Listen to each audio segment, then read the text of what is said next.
Moving on, next are dumbbells. This is probably my second most favorite piece of equipment for a number of reasons. First, they give you the freedom to move them any which way, limited only by the fact that gravity only works downward, of course. But you can position your grip and the way that you hold them any way that feels most ergonomical to you. So they are extremely ergonomical when used with proper form. Second, all of these weights are created equal, unlike with machines. The weight is always going to be exactly what it says it is on any dumbbell. And all the dumbbells that say they weigh the same will weigh the same. You can depend on that, unlike with machines. Next, number 3, they make each arm work independently, thus forcing you to build individual arm strength, which is so important because, as I said, otherwise your dominant arm is going to be doing more work and will cause imbalances. Next, number 4, they work the stabilizer muscles best out of any other piece of equipment, which is so important for health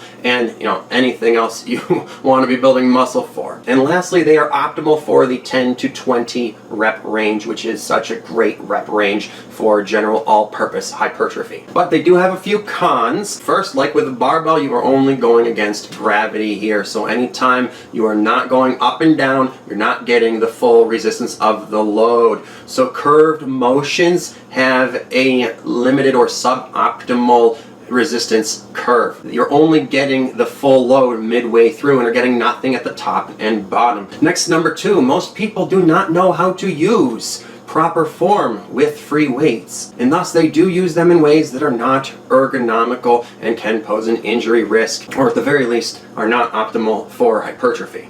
And then lastly, using heavy weights with dumbbells is harder than with barbells because you have to get into position with the weights in your hands to start, which can be difficult with heavy weights. And you have to start from the bottom where you are weakest and most prone to injury. So you won't find people doing heavy dumbbell bench press, past a certain weight. People have to go to the barbell bench press because with the dumbbells, you have to be able to pick them up, walk to the bench with them, lay back with them, and then start from here.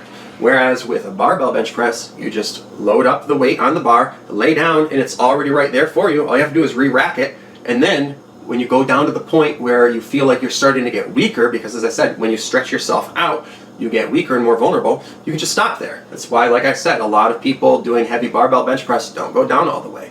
So that's why dumbbells can actually be a bit limiting with the heavier lifts and are more optimal for the 10 to 20 range. All right.